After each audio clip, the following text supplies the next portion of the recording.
It's a public sidewalk.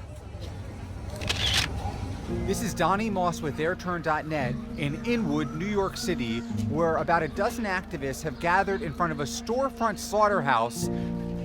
They call themselves live markets, but these are in fact storefront slaughterhouses, and there are nearly 100 of them in the 5 boroughs of New York City. You never saw that in a good area. It's a funny neighborhood, poor people.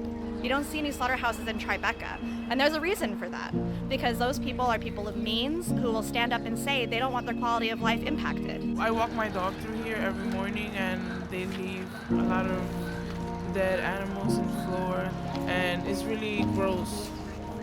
The community, they don't know what's going on. You couldn't tell in Chica, but they don't know what the infection that they bring to you. I went inside and I just saw overcrowding. They were picking at each other, because they were forced to be in such a confined space. They cannibalize each other. They're dead in the cages. You can hear them screaming. We all know it's wrong, so why is it still happening?